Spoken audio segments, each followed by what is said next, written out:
Don't compare your dating life to your friends. Everyone has very different experiences and it's important to go at your own pace. Don't get in a relationship because all of your girlfriends are in a relationship and you feel left out. And also don't be really hard on yourself if you have whatever kind of negative experience. Like, think about why people act in the way that they do. It's not always your fault. In 1837, Horace Mann created the education system, a system at the time designed to pump out factory workers and professors. The same system that is still being used today in the 21st century. Now, Mann's system is backfiring. We are being moulded by the same industrial system that has existed for close to 200 years. That system delivers us into a digital economy that has no need of our outdated skills. This isn't our teachers' fault. This isn't the government's fault. This is due to a rapidly changing world full of technology and unforeseen circumstances. And us Gen Zs are caught in the middle. Welcome to the Driven Young podcast, the podcast for stressed, overwhelmed young Australians, teaching you practical life skills you can implement now to set yourself up in life. And now your host, Byron Dempsey. Welcome back to the Driven Young podcast. Today we are switching it up a bit and going deep into a topic I've wanted to cover for a very long time. Dating and relationships for Gen Z. Because it is so different and we're experiencing so many different things previous generations never had to deal with. Things like ghosting, is it okay? How hyper-focused on sex we are. Are we in a competition of who can care the least?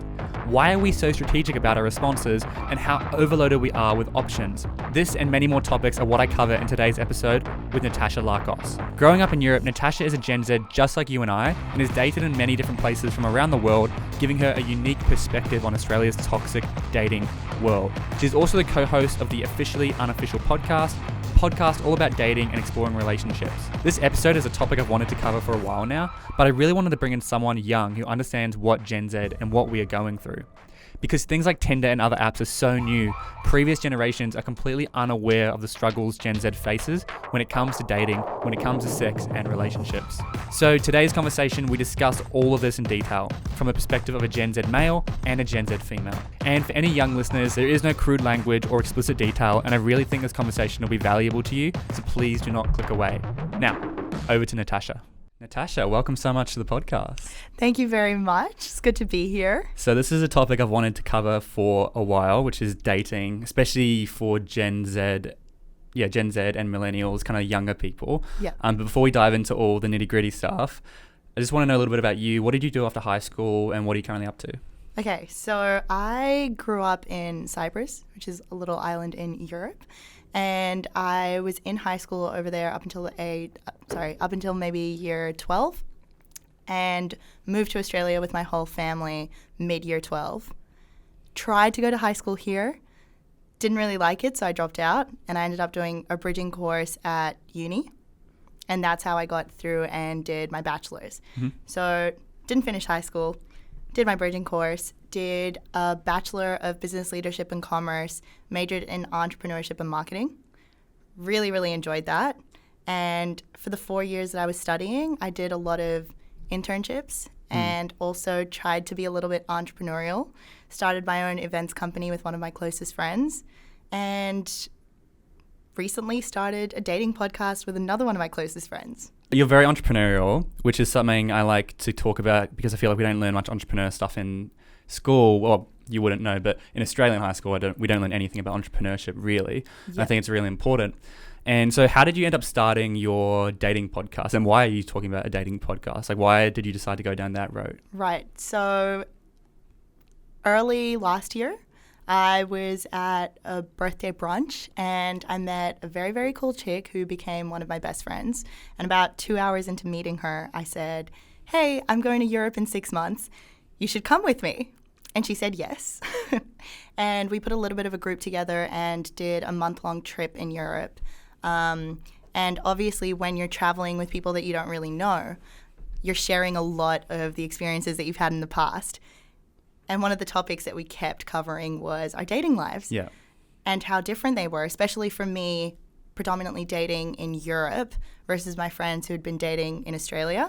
We realized that there was a lot of, I guess, controversies between the two. And the conversations were really, really funny, really, really engaging. And I remember making a comment being like, this is actually great. I would listen to this. Maybe we should start recording Which them. is what everyone says. Yeah, everyone says that. Yeah, no yeah. one actually does it. Yeah. So it became a bit of a running joke for a few weeks. And then we came back to Sydney and we spoke about it, but we weren't sure if it was going to happen. And it was a Friday and I finished work and I got invited to a friend's work drinks. And we went to Chinese Noodle House, which is like this dumpling place where you BYO and sit outside. Yeah. And her boss had joined us as well. And he invited one of his friends. And coincidentally, he sat next to me. And somehow the idea for the podcast came up. And he was like, pitch this podcast to me. So I did. And he was like, this is an awesome idea. Are you going to do it? Like, how are you going to do it? Do you know how to record a podcast? And I was like, we have no clue how to do it. Yeah. We're probably just going to Google and DIY if it does happen. And he said, well, I'm actually a musician and I know how to do all of that stuff.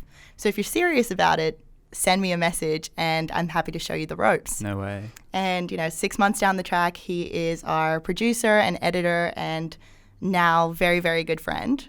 Awesome. And he's also featured in an episode as well. Awesome. But the topics that we like to cover are a bit of a mix. We do like giving advice on the show, but mostly it's quite lighthearted. Sharing and your stories. Yeah. In a very entertaining way. Like a lot of the episodes that we've done have been our worst dates. That was one of our, most listened to episodes, and it's very, very funny. Yeah. You'd be surprised. You think that you've been on the worst date, and then you hear other people's stories. I was about to say, I have a pretty bad one. Really? Yeah, it's real bad. Do you want to tell me? Maybe. We'll see. But yeah, we've spoken about dates, how to behave on a first date. We've done things about closure, whether or not it exists. Yeah. It does not. It doesn't, yeah. Breakups and stuff. We've done how to handle a breakup. We've also recorded a few episodes on ghosting, which is a topic I feel very passionate about. Yeah. But yeah, it's cool. It's a good mix. Awesome. So in terms of all these kind of different topics, there's a lot to cover, but I kind of wanted to, just before we dive deep into ghosting and all that sort of stuff, the reason I kind of wanted you to have on, because you're quite young, and I feel like there's a difference between getting a 35-year-old dating expert and like a 22, 23-year-old, because there's such a disconnect between 20 or 15 to 20-year-olds and 30-year-olds. Like the dating world is so different thanks to Tinder, thanks to all the everything that's going on. It's such a disconnect between the generations. Yep. And so that's why I kind of wanted to bring you on, so we can get both of us as a young people's perspective, guy and female. And I've got a list here of kind of 10, this is a list I found on Facebook called Why Dating as a Millennial or Gen Z is So Screwed Up. And the first one is we ghost as a way to end things. So I hate ghosting. Have you been ghosted, and have you ever ghosted someone? I've been ghosted, yeah. It depends if we're going to talk about ghosting, what is ghosting? So I don't consider ghosting like if you're talking to a girl on Tinder and they stop responding. That's like not ghosting. You haven't built a connection yet. I feel like ghosting really only happens if you've gone out on at least a date, or I've gone out on a date, we've been talking every day, and then out of nowhere, bang. And it's like, what? Yeah. I've had it happen a few times. I feel like I've never properly ghosted someone. I hate ghosting. I think it's just hate ghosting disrespectful. as well. And it's such, like it says here, if we're no longer interested in someone, we don't need to tell them. We simply stop responding. If someone did this in real life, it would be completely psychotic. But because it's over text or instant message, we've somehow resigned ourselves to thinking it's okay. I completely agree with that. Like, it is psychotic. I absolutely hate ghosting. And as someone who grew up in Europe and has a lot of European friends, like specifically around Mediterranean regions, ghosting does not exist there. Really? Yeah. Okay. Like, I use the term ghosting when I talk to those friends. They've got no and idea. they're like, what are you talking about? Here, I hate how prevalent it is. But it literally all boils down to online dating and how readily accessible other people are. Yes. A better option. Or I also think the fact that it's such a small investment that you make when you like someone on a dating app and then just simply like send a DM, you're not invested enough to make an effort with them or to let them down easy. You just don't care enough. Yeah, and I guess it depends. Like, do we call that ghosting? Or I feel like ghosting, a proper ghost is when you've been talking for a while, or you've gone on a date or multiple dates. But even if you have gone on a date, I feel like you're more likely to ghost someone if the initial interaction happened online. Yes, yeah, that's true. Whereas if, you see someone that you're attracted to in a bar and you go up to, you have to build up the confidence to go up to them and spark a conversation, you're a lot less likely to ghost them in the future because of how much more of an investment you made from the get-go. Also, like, when you meet someone in person, like at a bar, someone like Tinder conversation or like online conversations, you like say nothing and you've been talking for a week. Like people take hours to respond. Like in 2 minutes in person, you can just establish more of a relationship and a connection than you can with like hours on Tinder. And a direction to take. Like one of the questions that I get asked all the time is, for how long do you have to talk to someone that you've matched with on a dating app before making a plan and going on a date? Okay, I'll throw my opinion in here. Yep. So I guess as a guy, and I've spoken about this exact topic with other people, I kind of like to try get it early, not super early, but early, because I find if I don't ask early or if I don't switch them to another platform like Instagram, it just fizzles out and it just dies and nothing ever happens. Also, if I talk to someone and I try meet up and they're busy or something, if that happens for like 2, 3, 4 weeks, once again, it just fizzles out and we never end up meeting up. Yeah. So I try to establish it too early, but I've got female friends who are like, they'll be creeped out if someone asks them out within 2 or 3 days on Tinder or something. Really? And so it's just like, I don't know what the answer is. I don't know what the answer is. I don't think there's a fixed answer, because if you ask me, if I'm chatting to someone and we've chatted for a couple of hours, I wouldn't even go so far as to say days. I want to be asked out, otherwise that's good to know. Can't be bothered to continue the conversation. And I'll like flirt it. I'll be like, oh, we should hang out sometime or something, and then maybe solidify it later on. Yeah, see how they react to the seeding it in the conversation to see how they react. But yeah, I mean, obviously, I think people, when it comes to online dating, you want to get off the platform. Yeah. And get on. Usually, I think Instagram's a good one. It's also safer because you can't really fake an Instagram. Like if you do a bit of research, like you're not going to get catfished, because if you go on the Instagram, you'll see for the past 5 years all the posts they've been posting. See that they're tagged in photos. Exactly. As well. Yeah, and so you can't really fake an Instagram. So I think it's a safe bet in terms of safety when it comes to online dating. And I think it's cool because you can get a little bit more of an idea of who that person is. Yes. Like Instagram it's an extension of who we are, or at least the way we want to present ourselves. So if you vibe their photos, it's a lot more likely that you'll enjoy their company when you do meet them eventually. And do you think Instagram is becoming like, in order to improve your chances of having a good dating life, you need to like improve your Instagram? No. No? I for me personally, I'm more attracted to guys that don't make much of an effort with their Instagram. Yeah. Just because I feel like they're probably a little bit more like genuine and they're not as self-absorbed. Yeah. Yeah. Whereas I feel like with girls, maybe it's the other way around. Actually, it could be the same. I think it depends on your opinion. Yeah. Yeah. But yeah, I mean, like for example, when you see someone, I guess it's just like, I remember on your profile, you've got heaps of traveling pictures. Yeah. Like I relate to that. Like I love traveling, and it's like seeing someone traveling. Oh, that's cool. Okay, yeah. I can see what they're into. I can see what they're about and stuff. If they've got friends and all that sort of stuff. But I guess leading back to ghosting, it's interesting you say it's almost cultural. Like, definitely cultural. In Australia, it's okay, but in Europe, it's not. But I also think a big part of that is the hookup culture that exists in Australia, because that does not exist in Europe, or at least in the countries that I've lived in Europe. Over there, it's, really looked down upon if you've got the reputation of, sleeping around. Yeah. Whereas here, it's kind of the norm even. It is the norm for sure, yeah. Which is really sad. And I don't know, I have a lot of opinions of what resulted in this, like, hookup culture. Like, the most absorbed type of entertainment for young people is probably Netflix. And the shows that, have the highest ratings are shows like Riverdale that are hyper sexualized. Yeah, and Outer Banks. I haven't even seen it, but I know what it's about. It's like soft porn. Really? Yeah. It's not even if it's sex. They're always really good looking actors. They're really good looking, and it's like you're encouraging these, high school kids to want to appear a certain way and act a certain way, and you're normalizing all of these things that you shouldn't be doing until you're an adult, or until you've built the confidence, to engage in that manner. And it's bad. Yeah. And it's pretty detrimental to their mental health as well. Yeah. It's same even on like YouTube. If you look at like content creators on YouTube, it's super sexualized. Like it's just the culture we're being created around. And I guess that's not happening in Europe. Yeah. No. Well, there's a lot more conservative parenting, and they really maintain some of the traditional values. And yeah, I don't know. Yeah, no, it's fascinating. So ghosting, I mean, we think it's not okay. You just need to tell someone. And let me know what you think of this. I kind of came up with this the other day. It was like, I feel like it's almost like a loop of what's causing things. I think when it comes to online dating, if we're talking about online dating, it goes off with like, I don't know what the numbers are on Tinder and stuff, but guys, there's way more guys on Tinder. Girls get, I've seen it. I know girls like, they get ridiculous amounts of messages. And therefore the girls don't value the guy because I've got 50 other guys who have said hello in their DMs. And then when there's a guy who doesn't give them the time of day, a bad boy or whatever, suddenly they go, oh, like, why isn't he giving me the time of day? I want to see what that's more about. And then they get more attracted to that.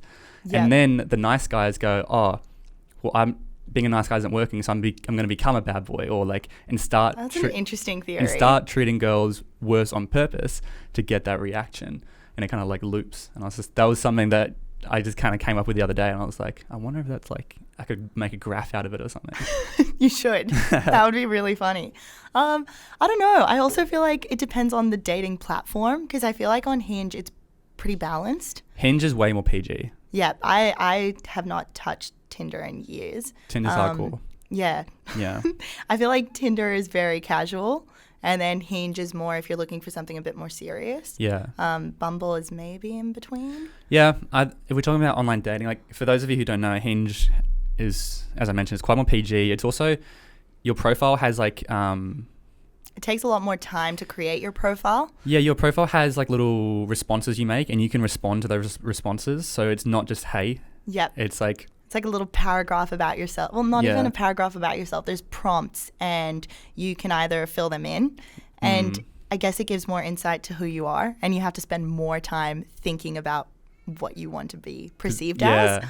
One of my prompts, and I get heaps of people responding to, is Brooklyn Nine-Nine is better than The Office, and it's like agree or disagree.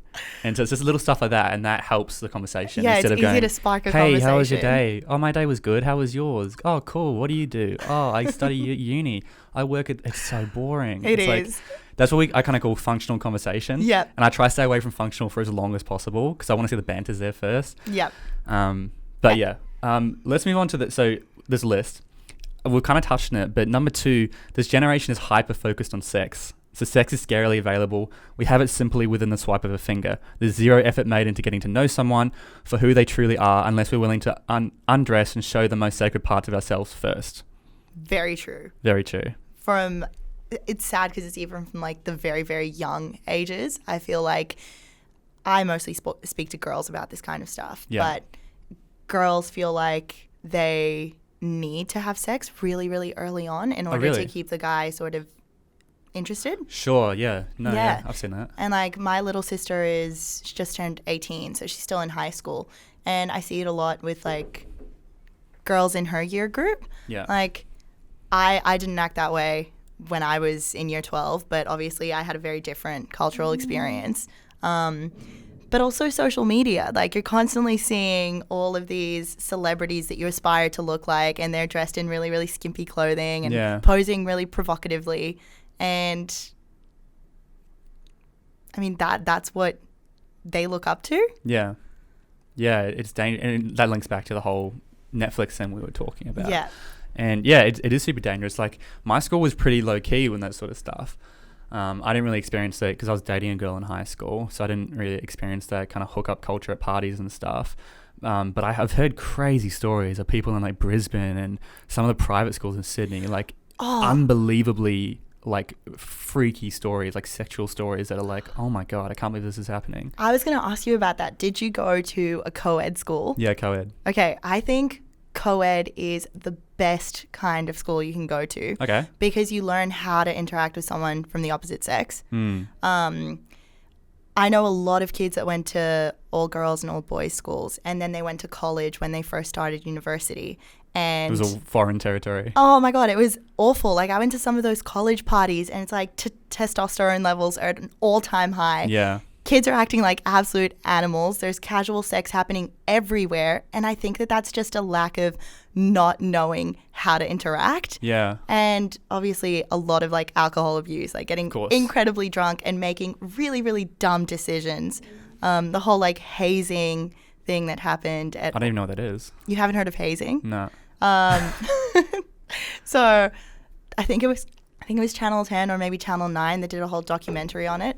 And hazing was kind of this like initiation process that happened when you started college. And Sydney University had a really bad reputation for a while because it was all of these like drinking challenges, and people would get really, really drunk and get peer pressured into doing things that they wouldn't normally do. Don't give into it. Yeah, don't give into peer pressure. And do you think a lot of this, I guess everything we just spoke about, could be due to a lack of education? Do you think we should be discussing these topics more importantly in high school so that we're more self-aware coming out of high school? I think so. I think that we don't focus on the psychological aspects of our behavior enough. And a lot of kids aren't self-aware. 100%. Like even outside of uni, like I know a lot of people that are really, really lack self-awareness, and it's important to develop that skill because it makes your life so much easier, even in a corporate setting, even with your friends, especially in a romantic setting, because you don't project as much. Yeah, I do. I'm doing a top 10 list on TikTok of things we should learn at school. And basic human psychology is one of them. Yeah. Like, I think it's something you can take into any workplace, any career. It's something that you're going to use everywhere in relationships, as you mentioned as well. And so it's like super valuable skill we should be learning. I also think at school, like, we do sex ed, but it's from a teacher who's 40 years old, and it's from a curriculum that's, 20 years old. It's completely redundant and made... Like, it doesn't make any sense compared to the 2020 world. And I don't blame anyone because the world's changed so much in terms of sex and relationships, thanks to, as we mentioned, online stuff. But I think, it's a sticky situation for our generation to be stuck in. Well, I recently asked a 16-year-old where she looks for information regarding sex. Mm-hmm. And she said that obviously everything she's learned at school, but a lot of it comes from porn as well. Really? Yeah, and that was a huge red flag for me. Not good at all, because porn doesn't educate you at all. I mean, porn gives you see the physical, like what's meant to happen physically, but none of the open communication and trust. And that was one of the like informative avenues that she mentioned. And another one was like, I don't know any of the names of these magazines, but like magazines made for younger girls, and a lot of them have like, I don't know them either. I don't know, Dolly or all that sort of stuff. Yeah, that sort of stuff. Clearly did not grow up here, but a lot of them have like little paragraphs of experiences that. Yeah, that's quite common. So you can hear other girls' stories. Yeah. There's a girl, a woman called Mia Friedman. She has a network called Mamma Mia, which is a women's news network. Yeah, I know Mamma Mia. You know Mamma Mia. So I went to a talk for her, and she talked about when she first started, she was one of the only pieces of online internet where, and first of all, where she would talk about periods. She would talk about what goes on, like how women enter puberty, and it was like, because there was nowhere else on the internet, no one discussed. First of all, people didn't even really discuss these things as much, and so. And if they do, it's usually anonymously. Yeah. And you want to see who's, giving you that advice. Yeah, she created so that's where she her foundation was all that sort of stuff, which is fascinating. I think podcasts are really, really, really, really, really great place to get that kind of information from. Yeah. There's a new one, I think it's the first official Australian Spotify podcast, and it's all about the most researched questions about sex. Right, yeah. Oh, I know, I've seen it. And Mamma Mia Network, they have a podcast network, they're just doing a dating one as well. It's cool. It's really, really cool. And then obviously you got stuff like Call Her Daddy, which is extreme. Don't even get me started on that. Yeah, so they're basically the opposite of what we're talking about. Yep. They're all hookup culture. But still, it's interesting hearing stories like how crazy American college is and all that sort of stuff. Oh. Are we really that far off, though? I'm not sure. I didn't go to uni. I feel like... Did you go to uni? No, I didn't. Okay. So I haven't experienced the uni lifestyle. I don't know how... But from what I hear, it's quite different to the college, like frat and... What's the female version? Sororities. Yeah, that's like... I've heard some stories that happen over there. And that's like next level. It's like mental. It's like what we just said with the eggs and everything. Yeah. And well, I feel like that's college culture here. Really? Okay. Yeah, and there's a few societies like the Ski Society which can get really, really out of control because it's literally a group of people that get really drunk together on a regular basis. And we're not saying don't get drunk. We're not saying don't party. Like, we're not trying to be like, get drunk, be responsible, and most importantly, consent. Ask for consent. Yes, which is a big one. We had a guy come into. He's so good. He's an ex-cop, and he speaks at schools, and he does sessions with the boys, and then he does a session with the girls. So he separates them by sex. And the boys, he tells all these stories about exactly what you just said, consent, and actually understanding that consent can be as little as, first of all, if a girl's drunk and you're not, and they say yes, that's not, legally speaking, that's not actually consent because they're not clear. But if they say no, and then they say yes, that's still not consent. No. You know what I mean? Yep. And so it was really good. And I really hope he was one of the best things that happened at school. And it really opened up a lot of, and he tells you the consequences some guys have suffered from this sort of stuff. And you're like, really? Wow. And then the girls, he does a whole, I don't know what he does with the girls, but it's a big one, consent. And it's not like what we see in the movies, like some guy walking down an alleyway with a trench coat or something. It's happening at parties with young people as well. Yep, it definitely is. And I feel like we need to normalize it. Like, people need to talk about it more. And same goes with sex. Like, people need to make sex less of a taboo topic. Yes. And get more comfortable with asking questions around it and, learning about how to deal with STIs and all of that kind of thing. Yeah. Because that stuff happens. There's no need to be... It does happen, and people shouldn't be ashamed of it. Yeah. And...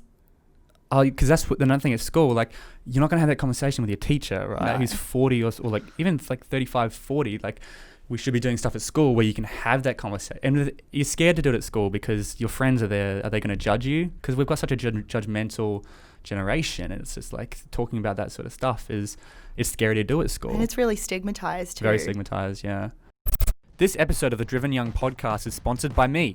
Guys, I've been working on something for the past few months, and I'm super excited to announce to you the HSC Roundtable Sessions. Aimed at lost and confused HSC students, this is an online virtual event where I will link you up with current university students studying your dream degree. The event will give you a choice of 10 university student mentors, and you'll get to choose from who you want to learn from based on their degree, based on their university, their experience, etc. I will then break you up into small, intimate groups where you can ask them any question you want about university, about the degree that you want to study, about the social life, anything you want. There are no boundaries. So if you're in year 11 or year 12 and you want to learn from real and current uni students, I highly recommend you check this event out. It is online, and because the student mentors are volunteers, I have managed to lower the ticket price so it is significantly more affordable than anything else online. The average tutor costs about $50 an hour. And this event will give you access to 3 mentors of your choice and access to me, all from the comfort of your home. Because you're a listener of this show, if you use the code DrivenYoung at checkout, get 30% off your ticket right now. So if you're interested, go to www.drivenyoung.com/HSC Roundtable. That's www.drivenyoung.com/HSC Roundtable and use the code DrivenYoung to get 30% off. This event will be run by me, so I will be there, and I look forward to seeing you there. Now, back to the show. If we move on, so I'm going to this list. This is an interesting one. So we're in a competition of who can care the least.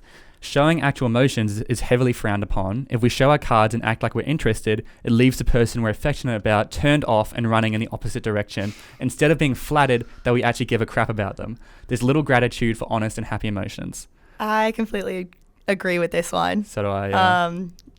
I don't know how we've gotten to this point. I'm not even kidding. I will do this. I will pay less attention to girls on purpose, even though I don't want to, simply because I know that they'll like me more if I don't respond instantly and that sort of stuff. It's all about the chase, and you can't give too much attention to them too quickly because they're going to lose interest. But I've been trying not to do that. Yeah, I've been trying same. not to give into the game. But you got to play it, otherwise it doesn't work.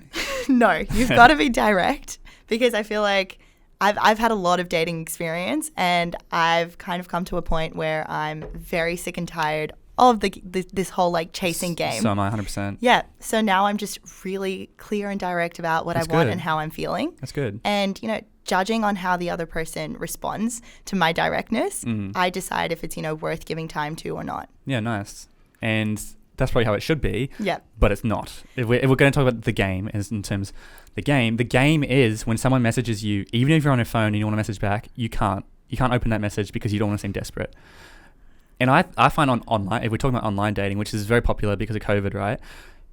I find it's a very rare chance I'll meet up with a girl if we haven't had that conversation where we're both online at the same time. Yep. If I message and she responds in 5 hours and I respond in 5 hours, it's so slow and nothing ever happens. Don't do it. Don't do that. Exactly.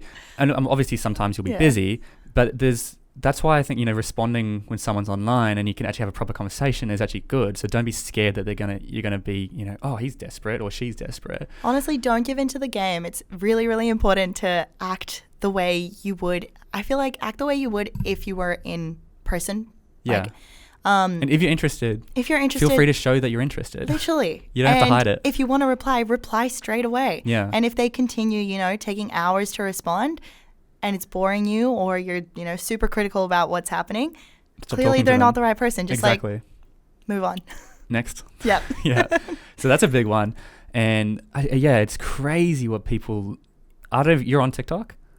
I am, but I don't really use it. Some of the stuff that I've seen on TikTok of like guys, and it goes both ways, guys and girls will like watch if they're talking to someone, they'll like watch their snap score go up to see if they're snapping to other people.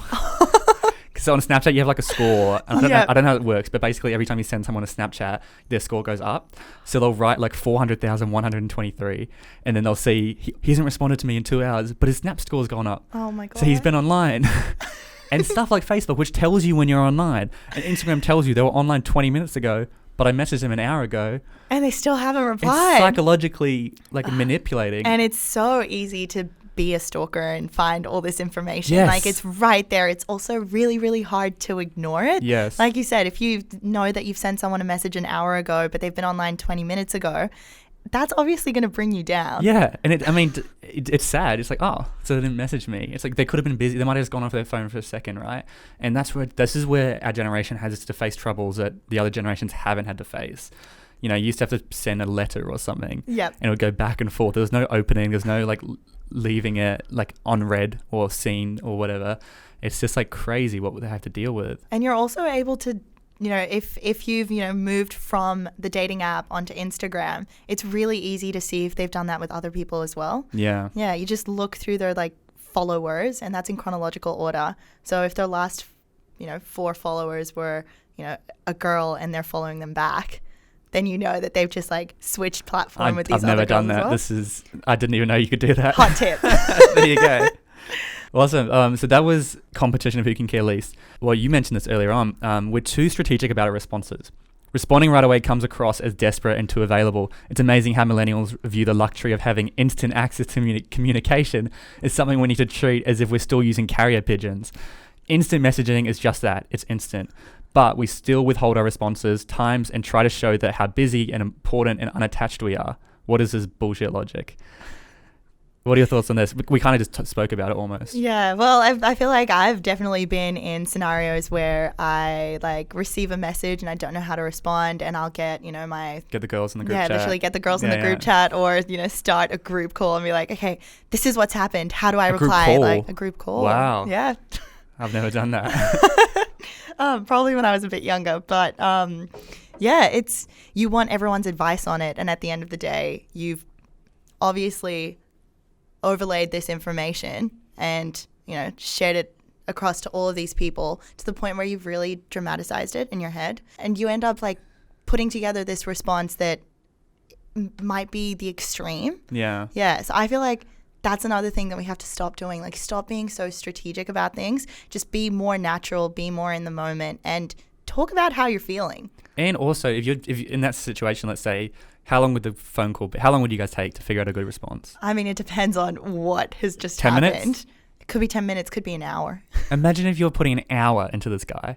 He's now a big part of your life. You're now putting a lot of weight into this conversation, which means if he just doesn't respond, it's going to hurt. Oh, yeah. Or if he goes to you, or if he just doesn't respond, or he responds weird, you're going to be like, oh no, because now you've invested a lot more emotion into this guy, and it's probably only the second message.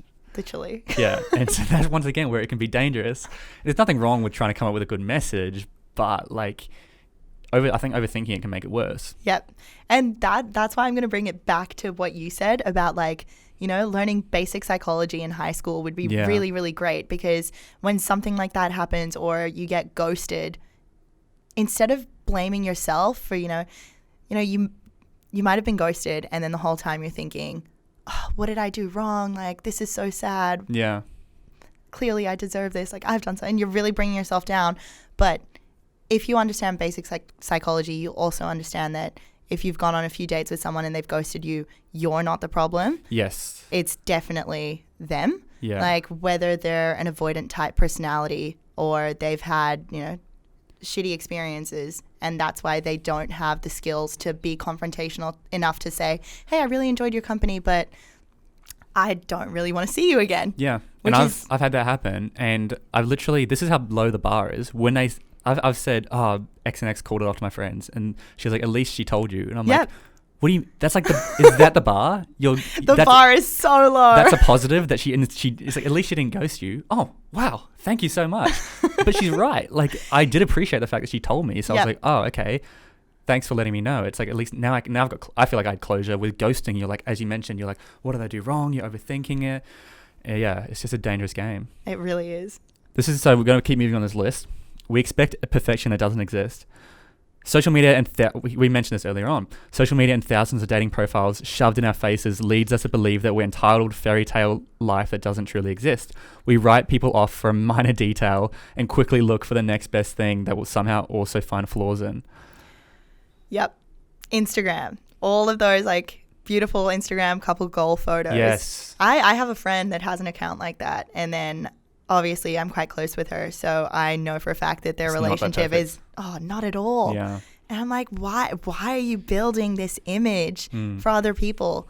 Yeah. And especially like the YouTubers who like have, as you mentioned, dating channels and stuff, like couples channels, and like they're just constantly traveling the world. They're always having, the best time of their life. Yep. And you're like, oh man, is that what a relationship is today? Great. I can't wait to get in the relationship. It's so easy to stage it that way though. It is. And I mean, I do understand the point. Like, why would you be showing you fighting on social media? It's like, I understand you don't want to show that, but it's just the psychological effect it's having on younger people is setting that expectation for what is, and as you mentioned, Outer Banks, Riverdale. I haven't seen any of these shows, but I know all about them because people talk about them all the time. And yep. What I basically know about Riverdale is it's a really bad show, but they're really attractive. Yep, literally, that's it. You've seen it? I've seen a few of the seasons, but I lost interest pretty early on. Yeah. I just don't understand how those actors are meant to be in high school. Like, yes. I'm That's 23, and that's not what people look like. Yeah. So this is number 7 was we're overloaded with options. Yep. Which is so true. We don't believe we need to settle on anything else, because there's always someone better looking with a better life, better family, better hobbies, or someone with a better bank account. We move from person to person, and we even land on someone that makes us feel great. We could totally devote ourselves to in a relationship. We're never quite willing to give up the search. And online dating, obviously Tinder is the best visual representation where you could swipe through 1,000 profiles in a night of 1,000 different girls or 1,000 different guys, and you could have, especially girls, get heaps and heaps. I've seen girls who have had like over 10,000 matches on their profile. Yep. Like, wow. that is mental. Wow. Imagine like you're just one of 10,000. And it's also so much hard work. Like, oh, it's exhausting. Yeah, and maintaining that many conversations. And that's literally just you matching with people. Think about the conversations that you should be having. If you have 10,000 matches, are you really allocating any time to engaging with these people? Or is it more the ego boost that you get every time you swipe and match with someone? Which is what a lot of people do. It's like, don't go on a dating profile to boost your ego and boost your self-confidence. Like, I know a lot of girls who do this. They'll just go on. They have no intention of ever meeting up with someone. Yep. They just want to go on so they can get the matches and see all these people messaging them. Half the time they won't even respond. They just get the endorphin hit when they see all these guys. They're like, okay, I'm attractive, thank God. People want to date me. Yeah, exactly. And that's so bad. It is. Number 8, we've become content with being alone. While we've been navigating the journey to find love, we've consequently committed our lives to ourselves and made them into something that's happy and rewarding without someone to love, which means it's much harder to invite a relationship into our lives. What are your thoughts on that? I kind of agree with that. I think that as like a whole Generation Z, millennials, like, we're very, very independent, and we have a lot of autonomy with what we want to do with our lives and how we want to spend our time. Like, if you go back a generation, our parents were kind of like, at least this was the case with mine, they had a very traditional trajectory of what they were supposed to do. 100%. Go to high school, go to uni, get a job, stay in that career path and just move up the ranks. Move up the ranks until you're a manager, until a general manager, retire, live the dream. Literally. Whereas look at us now. Like, we've gone to high school, we've maybe gone to uni. You and I both have a podcast. Exactly. We get to free our time any way that we want. And I feel like... We're recording this at 3 o'clock on a Wednesday. Exactly. Because how often, if you had a full-time job, you couldn't do that. No. Yeah. Yes, I feel like it's very, very easy to become very independent and a lot less motivated to want to be in a relationship, especially in your early 20s. Yeah. What are your thoughts on relationships in your early 20s? Like, I think there's a degree of, have fun. Like, being single can be really fun because you can go out, you don't have responsibilities, that sort of stuff. Yep. But then it's nice to have someone to connect with and always have someone to rely on. But then I guess part of me goes, well, I can get married when I'm 30 and I can have that for the rest of my life. Do I want to stay single until I'm 30? Like, what are your thoughts on that? I think it's really, really important to date in your early 20s, even in your mid-20s. And the reason why I think it's really important is because... What about high school? Even in high school. Yeah. Yeah, like I think that you need to date in order to understand what you look for in a partner, what your interests are, and who you really are as a person, and what you're like in a relationship or when you're getting to know someone. And then after you've had quite a bit of experience, then you can settle down. Like, I think it's a huge red flag if I meet someone who's 25 and has been back to back in like 3 or 4 year long relationships because they haven't been single. They haven't had... It also means they can't be that picky. Like, they'll just take anyone who shows them attention. It's like... And that they can't be alone. Yeah, I know. I know people. I was talking to this girl a while ago and she was just like, I broke up and she's like, I got in a relationship just to kind of be in a relationship. And I was just like, oh, I didn't say it. I was just kind of like, oh, that's not the most romantic story, is it? No. But I agree. And I always worry. And first of all, to people who like meet someone in high school and get married, have kids and all that, first of all, like, that's really lucky you've met someone so early. Yep. At the same time, when I was dating my girlfriend at the time, this is my first girlfriend, and we both had said this openly during our relationship. We knew we probably weren't going to last, but we were in high school having fun. Yep. And it was like, I don't want to have only experienced one person because I don't know what I'm missing out on. Yep. You know what I mean? 100%. And I couldn't agree more. Like, I've been really fortunate in that I have, dated a little bit in Cyprus, dated quite a bit in Australia. I did a year of exchange in Amsterdam, and I, dated there as well. And I have all of these very, very, very diverse experiences under my belt. So I have a pretty good idea of what kind of person I'd be very compatible with. Yes, that's good. I'm only 23. Yeah, you've got all the time in the world. Yep. You could still be single for the next 8 years or something. Exactly. And you're still pretty young. And it's like, learning how to date is also a great skill because you're really putting yourself out there and, basically meeting a stranger. Yeah, it can be scary. Yeah, it can be scary. You're practicing your...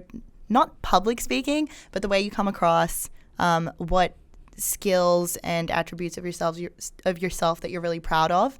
And you can also find the areas that you really, really need to build. Yes, definitely. It was like when I broke up with my girlfriend in high school, and I think everyone does this. As soon as you break up with someone, you realize what you're missing out on, or you realize, oh, I could have been so much better. I could have been doing this. And I remember thinking like, okay, remember for your next relationship, I remember what you can improve on, what you can do better. And like, if you've never been in a relationship before, the first one, you're going to discover so much and you're going to learn so much, and you can take that to the next one or the next time you start dating, and to the point where, as you mentioned, you now know exactly what you're looking for. So you don't have to fluff around wasting time with guys. And don't settle. Yeah, you don't have to settle just because you want to be in a relationship like your girlfriends or your boyfriend or your mates or whatever. Yeah. Because that's a big one. Okay, this is the last one. We don't feel accountable for the pain we inflict to others. So when we've hurt someone's feelings, we don't feel the slightest bit inclined to apologize or to make them good in our wrongs. It's not our problem, it's theirs. A person's emotions, even if it's caused by something we did, it's up to them to resolve. And this can be easy because, as you mentioned, when it's over text, you don't have the confrontation that you would have in real life. Yep. So it's easy just to be like, just to ghost someone, or to just say, hey, it's off, see ya. Because you don't have if in real life you say, hey, it's off. Why is it off? Oh, I'm not liking this. And then you chat. Whereas it's so easy to do it online. It's a lot less confrontational. Yeah. It's a lot easier to do. I also think that there's like a lack of a need for commitment. Like our generation as a whole doesn't want to commit to things. Like we don't want to commit to a career. We want to have the options of, you know, being able to do a lot of different things in a short period of time. I've had a lot of friends who don't even want to commit to the country that they're in. Yeah, I don't. I don't. I want to go to London for a bit. I want to go to other countries. Hopefully we'll be able to if everything opens up again. But yeah, I don't want to commit to a country. I don't want to commit to a career. I agree with all of that. Yeah, everyone has very negative feelings towards the word commitment. Especially as younger people. Yeah. Because as you mentioned, like, because you don't have to commit to a career anymore because there's so many opportunities now. Awesome. And this is the final one. So we're all jaded as hell. Trust is severely lacking in our dating culture. We're in a thick of a hookup culture that values sex more than love, temporarily fulfillment instead of lifelong commitment, and lazy-ass communication that often gets lost in translation. This is actually, the translation part's so true. Like, I'm very sarcastic, like, especially when I'm talking to someone, and often people won't pick up on it and text, and it comes across they'll be like, haha, what do you mean? I'm like, oh no, now I've got to explain it to them, and it's like this awkward, like, Yeah, I feel like I definitely experienced a lot of that when I first moved here because I never picked up on people's sarcasm. Oh yeah, it's very Australian. Yeah, and then I thought I was just like the joke. Oh no, yeah, I know what you mean. But yeah, that's why it's really, really important to communicate mostly, like, for all the important stuff in person, because then you've got all the facial cues and your tone of voice, and but speak about your feelings. Yeah, cool. So I guess before we wrap up, I guess we'll go, if you had one piece of advice for the younger generation around dating, what would it be? I think I would say find information tools that are quite genuine, and I would definitely listen to a lot of podcasts about that. Like one of my favorite ones is it's called Bobo and Flex, and they give a lot of great advice and tips. Officially Unofficial? Definitely Officially Unofficial. I'll plug my podcast in there too. Yeah. But also don't compare your dating life to your friends. Everyone has very different experiences, and it's important to go at your own pace. What else would I say? Don't feel pressured. Don't feel pressured. No. To do anything we mentioned. Don't feel pressured to hook up with someone if you don't want to. Yeah. Don't feel pressured Consent. to get don't feel pressured to get in a relationship if you don't want to. Yeah. Well, it's not even consent. Like, people will still want to hook up. Yeah, but I know. You know what I mean? Yeah. They'll just feel pressured to, even if they want to hook up with a guy, they'll feel pressured to because their friends are saying, oh, he's cute or whatever. Don't get in a relationship because all of your girlfriends are in a relationship and you feel left out. Yeah, and you can't go on couples dates and that sort of stuff. Like, don't get a relationship for the sake of getting a relationship or because you're lonely or something, because it's probably not going to last, because it's the wrong reason to get in a relationship. Yeah, and also don't be really hard on yourself if you have whatever kind of negative experience. Like, think about why people act in the way that they do. It's not always your fault. What would just before, I've got a cool question. Yeah. What would your advice be to young guys on approaching girls in at a pub or a bar or like a club or something? Just go and say hi. One of the things that I hate is that, at least in Sydney, I'll go out to a bar, I'll go out to, maybe not in a club, because in a club people are more intoxicated and they're more likely to come and approach you. Sure. But in a bar, if you see someone that you want to speak to, literally just go up to them, introduce yourself, ask them how their day is going or what kind of cocktail they're having. Just be confident, and it's pretty unlikely that you're going to get completely rejected. Yeah. I reckon girls will appreciate the fact that, like, they know that it's taken confidence for you to come up to them. Also, as a woman, do you think you don't get approached that often, or do you get approached a lot? Because I've met some pretty attractive girls, and like I've never been approached at a bar, and I'm like, whoa. As guys, I think we just think girls get approached all the time, so we don't want to be just another number. Right. Okay. I think that I've been approached quite a bit, but mostly in Europe. In Australia, it doesn't really happen, and I'm not too sure why it is. I think it's just because of what I said. Well, I also think that probably any instance where a guy has approached me in a bar, I can tell that, like, I'm never going to forget this one time I was at a bar, and I could see this guy that was clearly interested because he kept looking in my direction. Yeah. But he just kept drinking. And at some point I could see that his friends were like encouraging him to come over, and he came over, but at that point he was so intoxicated that I was just like, no, like, shoot your shot earlier. Literally, shoot your shot earlier. I feel like guys only feel comfortable enough to approach girls when they're not fully in control. Because you can blame the alcohol. You can blame the alcohol. And like, you if you get turned down, it's like, oh, It's like, oh, was she into you? Oh, I was too drunk, I mate. don't know. Yeah. you can use it as a scapegoat. Yeah. You can use alcohol. Also, girls, you're allowed to approach guys as well. And that's something that girls don't do enough. And I also know a lot of girls that wait to get really intoxicated and then to go up to a guy. What we just said. Yeah. It's the same with both genders, yeah. I think because also, you know, if a girl comes up to you intoxicated, they're way more confident. Yeah. They'll be way more flirty. If a drunk girl comes up to you and she's off balance, and she like touches you and stuff, you're not going to think anything of it because it's like, oh, she's drunk, she's being flirty, that's cute and stuff. Whereas if she came up and did that sober, it's like a different story, and you can kind of see why being drunk. Also, being drunk just gives you more confidence. It's incredibly attractive to be asked out. Even if you're not interested in the person, you feel really, really good, and you're not going to be rude to them if you're not interested. And especially for like, because I've never been approached. I've never been approached so directly before.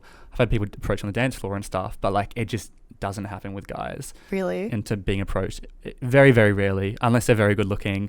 But for the average guy, you would like never get approached. See, in Australia, to all of the girls listening, like I have definitely approached guys, and I've probably 2 or 3 times never been rejected. Exactly. And even if you get rejected, like it's not the end of the world. Yeah. And to the guys listening, like I was once approached middle of the day, weekday. I was in the like CBD, and I was crossing a road, and someone fully chased me and came up to me, and he was like, "Did that just happen?" And I had my headphones in, so I like take my headphone out and like, "What?" He's like, "Did that just happen?" And I was like, "What are you talking about?" He was like, "We just had a moment. Like you were walking in my direction. I was, walking opposite you, and you looked into my eyes, and I was like, what?" He's like, "Can I have your number?" I was like, "You know what? This is really funny. This guy seems really, really cool. He was quite attractive." And I gave it to him, and we went on a date, and it was fun. Really? There you go. Wow. So I think confidence is key. Yeah. But yeah, don't be afraid. I think, girls can ask out guys a lot more, and guys can also ask out girls a lot more. Don't be scared. The word, and I need to eat my own words here. But and don't rely on dating apps. Yes, definitely. That's so toxic. I hate dating apps. I hate them. Even though I'm on them right now, I still hate them. I've gotten off them because I was like, I think that subconsciously in the back of my head, I was like, cool, I'm on a dating app, therefore I am putting myself out there. Yes. Yeah. But you're not. Well, ever since I've gotten rid of them, I've realized that my interactions with the men that I come across on a daily basis through work or whatnot have been like I'm a lot more alert of what's happening. And it's a lot more easy to pick up on any kind of chemistry or tension that's there. Yeah, awesome. Well, Natasha, thank you so much for coming on the show. And just before we go, where can people find you if they want to listen to your podcast, if they want to follow you on Instagram? Is there a website? Like, what's the best place to find you? So you can follow my personal account, which is at Nat Larcos on Instagram. Larcos is Larcos. And then if you want to tune into the podcast, our Instagram handle is at officiallyunofficial.pod. And you can find us on Spotify, Apple Music, basically any podcast streaming platform except YouTube. Yeah. Yeah. Awesome. Thank you so much for having me. I think we had a great conversation. I think it's super valuable for younger people. But yeah, thanks so much for coming on the show. Really enjoyed it. All right. If you are still here, thank you so much for listening to this entire episode. If you got some value out of it, it would mean the world to me if you left a review on iTunes or shared it with your friends or family. Otherwise, I'll be putting up videos of this episode on Instagram and Facebook. So check it out there at Byron Dempsey or at Driven Young Podcast. And I'll see you on the next one.